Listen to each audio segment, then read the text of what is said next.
Olá, tudo bom? Professor Calil de História, dando continuidade aí ao tema absolutismo monárquico, Vamos resolver aí algumas questões para fixar bem o entendimento sobre esse assunto. Eu separei aqui para vocês 4 questões, bem legais, bem interessantes, para a gente dar uma abordada maior aí sobre o absolutismo monárquico, O vídeo que a gente viu lá no anterior. Se você não assistiu, vai lá no YouTube, vai lá no Google Class institucional, assiste a aula sobre absolutismo monárquico, que está bem interessante, Só dizendo para você que o absolutismo monárquico, juntamente com a reforma protestante, o iluminismo, o renascimento, são os 4 assuntos aí mais importantes da chamada início da era moderna. Então, se você quer compreender a história moderna, fica ligado nessas aulas aí,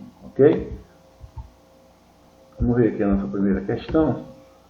Antes de colocar lá o exercício, eu gostaria só de mostrar para vocês rapidinho as classes sociais lá do absolutismo, essa chamada pirâmide social dos estados modernos lá do absolutismo, ok? A gente está vendo isso lá na estratificação social, discutindo sobre estratificação, sobre desigualdade. Então é bem legal a gente ver essa pirâmide aí social aí do absolutismo. Você vê que a gente tem aqui o primeiro estado, é o clero, o segundo estado aí a nobreza, o terceiro estado aí os trabalhadores, lá na pontinha, importante isso aqui pra gente, querendo, ganhando ascensão econômica lá no final da Idade Média, que é a burguesia.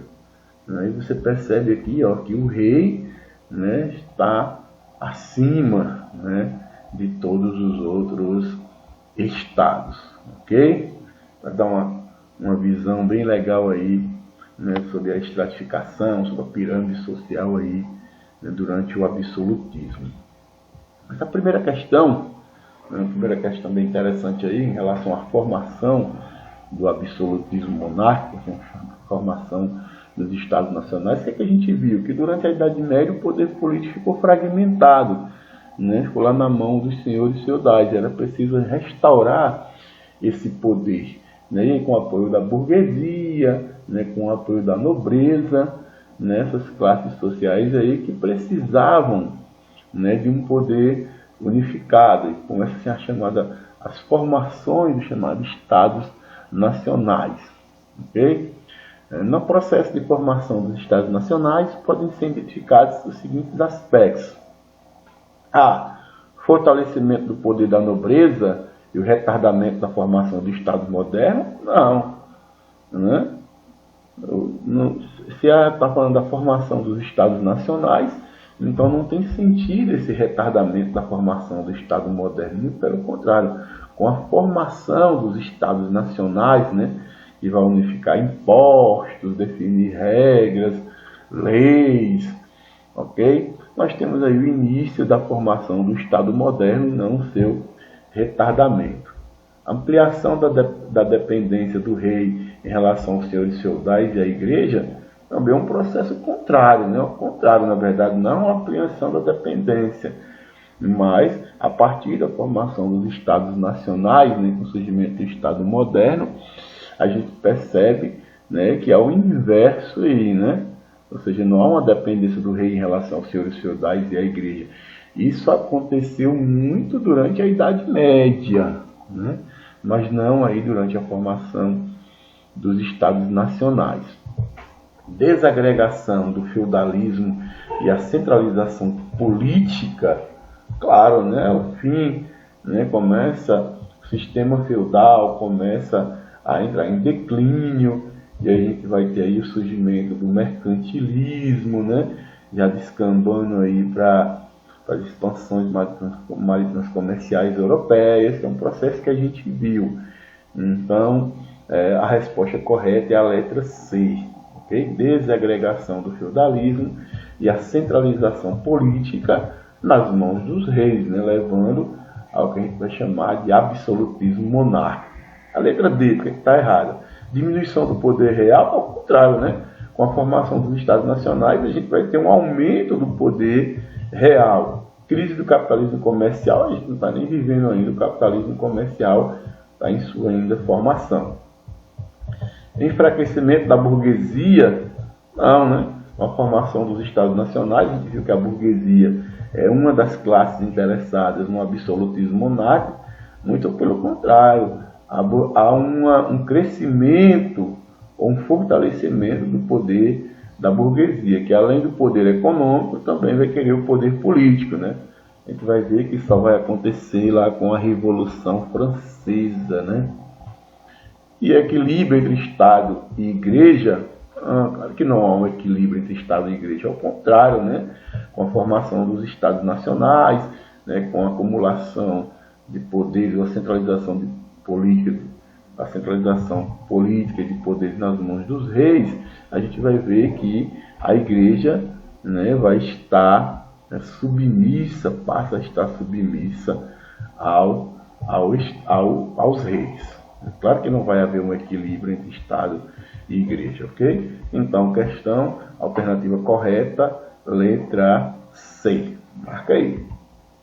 Né? Questão 2.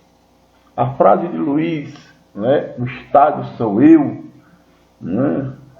Como definição, Luiz era o rei francês, né? Ele diz, o Estado sou eu. Era também conhecido como o Rei Sol, né? Tem a imagem dele lá no começo da nossa imagem, que colocou, né, uma imagem lá de Luiz. Ok? É o principal rei absolutista, né? Onde ele define aí, coloca a frase, o Estado sou eu. Né? Como definição da natureza do absolutismo monárquico, a frase, o Estado sou eu, como a definição da natureza do absolutismo monárquico, significa a unidade do poder estatal, civil e religioso com a criação da Igreja Francesa, né? Não, né? O Estado sou eu, não tem nenhum sentido a unidade do poder estatal, civil e religioso com a criação de uma Igreja Francesa nacional. A superioridade do príncipe em relação a todas as classes sociais, reduzindo a um lugar humilde a burguesia enriquecida, não, né? Claro que tem a ideia da superioridade do príncipe em relação a todas as classes sociais, né? Mas ele não vai conseguir reduzir a um lugar humilde a burguesia enriquecida, muito pelo contrário, a burguesia tem um lugar de destaque.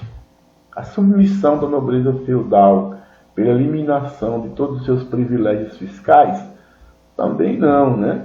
A gente viu aí que mesmo, né, a nobreza sendo submissa, né, aos reis, mas não pela eliminação de todos os seus privilégios. Ao contrário, essa nobreza ela vai apoiar, né, o absolutismo monárquico para ter privilégios e não para ter seus privilégios eliminados ou diminuídos. Alternativa D. A centralização do poder real e absoluto do monarca na sua pessoa, sem qualquer limites institucionais reconhecidos. Olha aí a ideia dele, o Estado sou eu. Então é a centralização do poder real e absoluto do monarca na sua pessoa. Então ele diz, ó, o Estado sou eu sou o Estado. Né? Então é o que a gente chama também lá de encarnação do poder do Estado, né? na figura de uma pessoa. Então a alternativa correta, a alternativa D, a centralização do poder real e absoluto do monarca na sua pessoa, né? Sem qualquer limites institucionais, ou seja, não respeita nenhum limite institucional reconhecido. É a marca, né? A ascensão, é o exemplo mais claro do absolutismo monárquico, quando o rei ele disse que o Estado é ele, estando acima de todas as coisas, de todas as pessoas. Ok? Letra E. O desejo régio de garantir ao Estado um papel de juiz imparcial no conflito entre aristocracia e campesinato, né?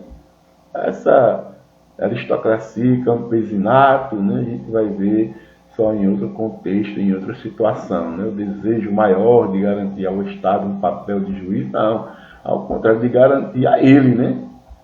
Então também a letra E não tem sentido. Então a alternativa correta nessa questão, letra D, ok?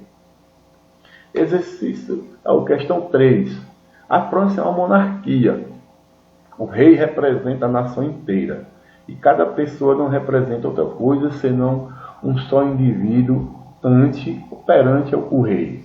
Em consequência, todo poder, toda autoridade reside nas mãos do rei. E só deve haver no reino a autoridade que ele estabelece. Deve ser o dono, pode executar os conselhos, consultá-los, mas não deve decidir. Deus que fez o rei, dá-lhe as luzes necessárias, contanto que mostre boas intenções. Luís 14, Memória sobre a arte de governar. Podemos caracterizar o absolutismo monárquico, e o enunciado é importante para a gente, vamos ver o que a questão pede. Podemos caracterizar o absolutismo monárquico posto em prática nos países europeus durante a Idade Moderna como uma aliança entre monarca absolutista e a burguesia mercantil, a fim de dominar e excluir o poder da nobreza? B. Uma aliança bem-sucedida entre burguesia e proletariado? Não vejo sentido algum. Uma forma de governo autoritária, cujo poder estava centralizado nas mãos de uma pessoa que exercia todas as funções do Estado? Interessante essa alternativa C, né? Vamos ver as demais aí. O sinônimo de tirania exercido pelo monarca sobre seus súditos, né? Não mostra muito não, né? A questão não pede isso. Está pedindo para a gente caracterizar o absolutismo monárquico posto em prática nos países europeus durante a Idade Moderna, né? Podemos caracterizar como, né? Nem sempre, né? Nem todos foram exercer a ideia, mesmo Abudan defendendo o direito lá de tirania, como a gente viu nos teóricos do absolutismo, mas nem todos fizeram isso, né?